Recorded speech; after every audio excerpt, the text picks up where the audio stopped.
Hey guys, it's Fred, Sheila, Hatfield McCoy Museum and Adventures, FredMcCoy.com.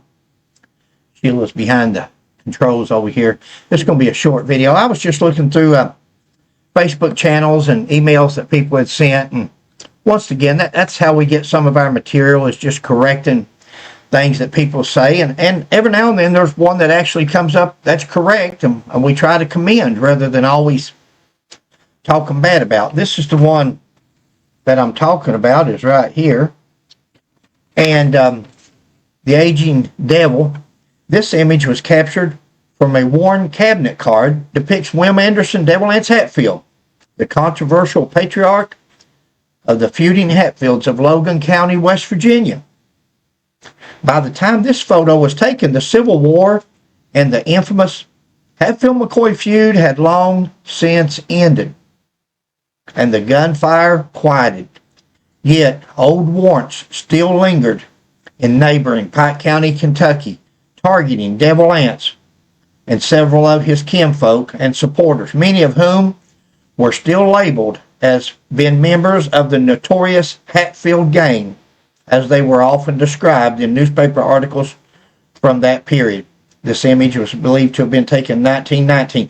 See, this is a 1919, and there is where it's talking about the Hatfield gang. And very few times do you see, especially in anything Hatfield related, they refer to Devil Anses in the Logan Wildcats, so forth like that. The real names of his gang was either the Hatfield gang or the Tug Valley Desperados. There were a lot of names for his group. He came up with the one Logan Wildcats in order to save face after he had deserted. So this one here is rightly described as the notorious Hatfield gang. It wasn't just the local newspapers that labeled them as that. It was the criminal justice system in Pike County, Kentucky. On the indictment warrants, on the other criminal charges, the court cases, they were often referred to, the West Virginia Hatfields were often referred to as the Hatfield gang. But anyway, that was nice to see one that was actually correct that was posted on that page. I'm just going to put two or three here together real fast. But the next one that was on that page is the bloody Blackberry Creek election of 1882. Blackberry Creek election. Blackberry Creek's where I was raised. Went home from Wimpson Memorial Hospital after 3 days, and when I was born, and I lived all my life till I was 17 there.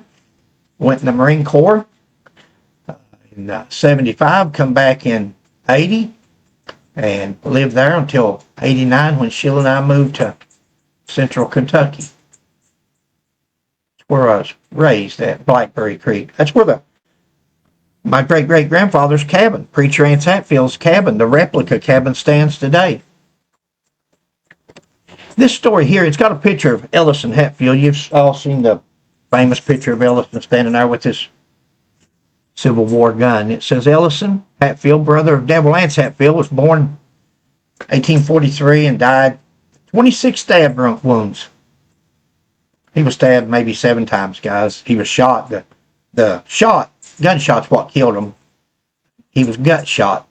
Poison released in his body, and he died from the gunshot. Knife wounds was a little pocket knife, had nothing to do with it.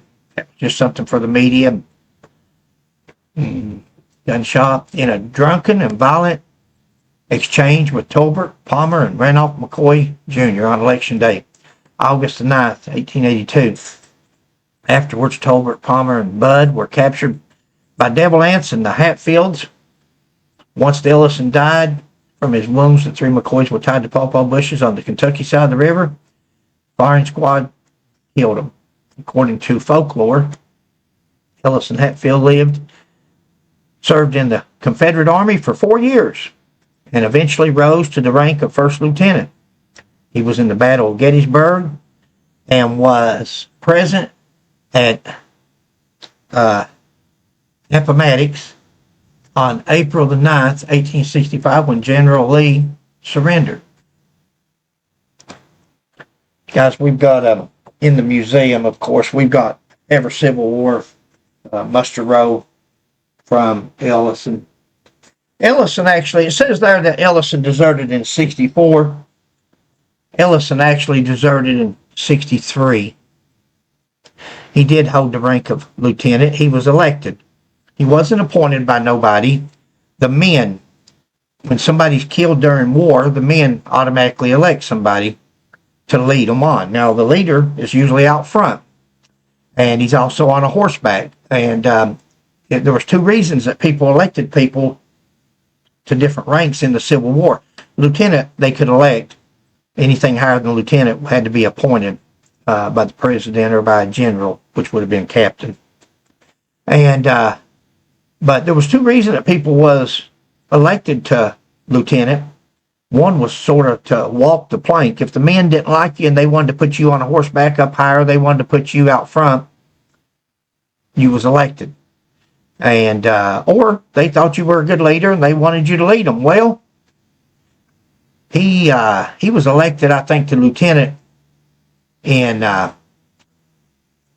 April or so in 63, and by May he'd already deserted. So I guess he realized that wasn't his cup of tea. But now, that's what the muster roll says, and like I say before, Sheila and I, you have to go with the Civil War record sometimes because nobody knew none of these people back in them days and could fix them. But, you know, Ellison was one of the ones, he was in the 45th also, and he was one of the ones that would have been with Devil Anse when he deserted. So whether he come back, something happened, well, nobody knows.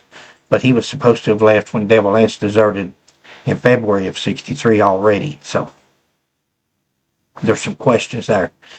There's no question about this. According to family folklore, Ellison served in the Confederate Army for 4 years. See, guys, according to family folklore, Devil Anse Hatfield walked on water. Devil Anse Hatfield was 6'3". Devil Anse Hatfield had $7 million. Devil Anse Hatfield was all these different things. That's family folklore. Family folklore don't count except in stories. Bedtime stories. Ellison served 4 years, it says, and was at the Battle of Gettysburg. Ellison Hatfield was never at the Battle of Gettysburg because the 45th was never at the Battle of Gettysburg. He didn't just take off on his own. He didn't desert one day and then say, oh, I think I'll mosey on up to Gettysburg and fight there. That didn't happen. This is written and spoken in the history. Ellison Hatfield was never at Gettysburg. And Ellison Hatfield was never at Appomattox. April the 9th. He was never there. 1865. He was never there. He'd already deserted. He had been deserted. He'd been deserted since 63, and it was affirmed again in 64 when they done their update. He was finally taken off. He was even taken off, dropped from the muster roll in March of 1865. Ellison Hatfield. He was dropped. They didn't even try to check on him no more. He was just completely dropped from the muster roll in March of 1865. Appomattox happened in April the 9th, 1865, when General Robert E. Lee surrendered to Grant, leader of the Union Army. Story tale, guys. Believe what you want. Nothing but a story tale. And they can tell it as folklore, but when they put it on these channels, they're telling it. So these people that read it, they skip that folklore part and they think, oh, look here, this was the truth. It's not the truth. Believe what you want. This picture here is of Cap Hatfield. I wish I could show you that, but it's on the computer. Cap Hatfield and a Joseph Swoop. It says at the bottom of the picture here, Cap Hatfield, the feudist. And underneath the other picture, it says Joseph Swoop, attorney and editor. Now, we know we have a problem sometimes with people. If they stand next to somebody, they're automatically declared what that person was. Devil Anse was in a picture with some surveyors, and some people says, oh, Devil Anse was a surveyor.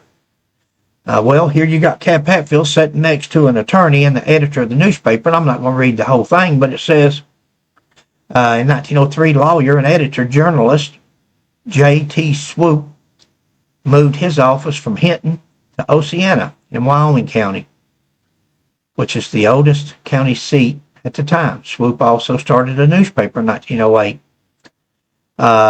It was published and featured in the newspaper was Cap Hatfield left and Joseph Swoop on the right. I believe the picture was, anytime you see I believe, could have been, think it was, so-and-so said this, or when you see that, be leery. The county seat was published. I believe the picture was taken sometime between 1903 and 1908 in Oceana.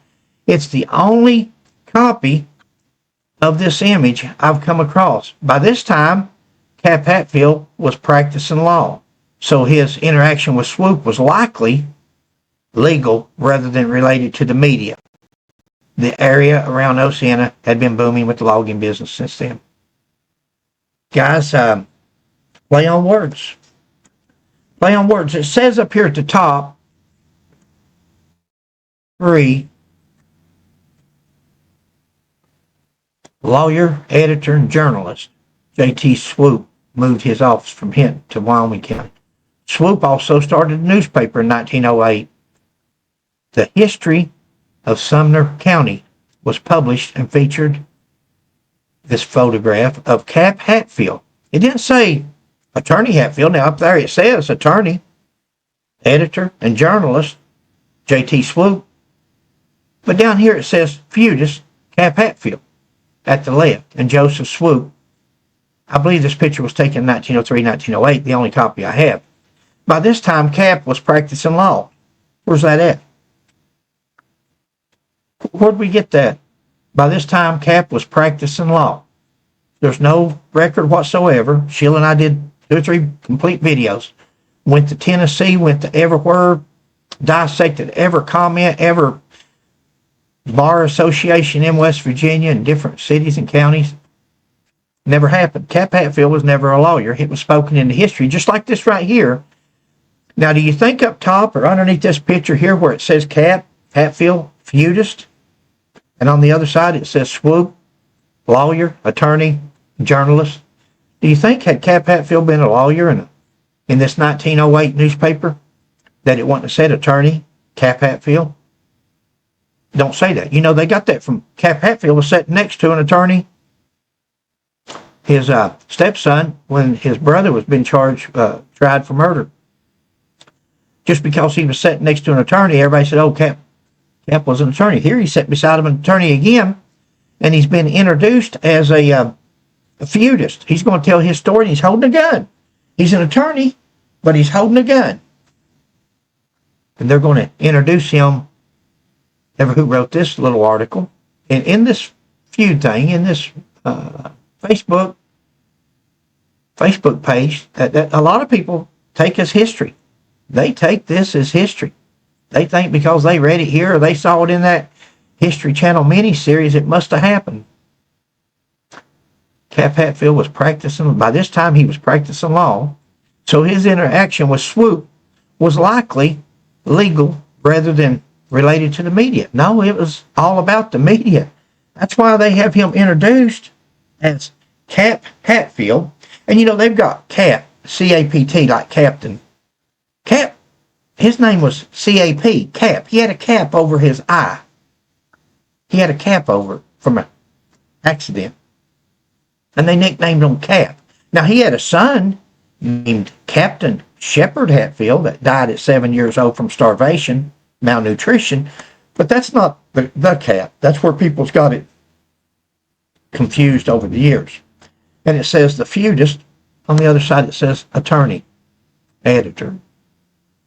Cap Hatfield was there with this editor of that newspaper doing a story concerning the Hatfield-McCoy feud, and he's holding a Winchester rifle as a trophy. And that's what it was about. Had nothing to do. But this gentleman here, he wants to interject his opinion. By this time, Cap was a practicing attorney, so his interaction with Swoop was likely legal rather than related to the media. I beg to differ. Not what the story says. The story says he was there as a feudist. He was interviewing him as a feudist. I guess I'm going to have her put some of these pictures at the back because I want you to see what I'm referring to here when I'm talking about this. This next one here, this is the last one. And next one says that this is one of the Hatfield-McCoy feud displays currently available at the West Virginia Cultural Center and Capitol Complex, 1900 Canole Boulevard, East Charleston, West Virginia.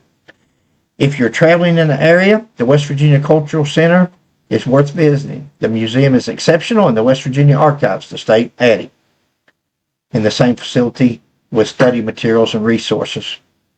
Oh, I didn't know what that was. This photo was submitted to us by author and friend of the page, Frank Leonard. Guys, when you see this photo at the back of this video, look at the bottom left as you're looking at the photo. You've got Rosanna up top, Devil Anse's casket. You got the Hatfield family in the middle. You got Devil Anse here. And on the far left, on the bottom, you've got a guy standing there with his hand in his pocket with a hat on.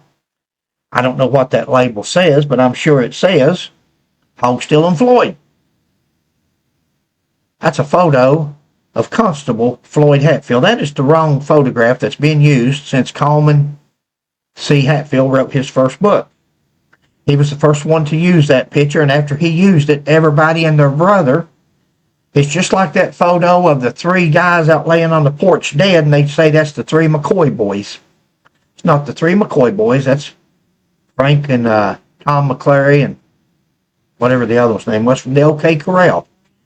Who? Clanton. Ike Clanton.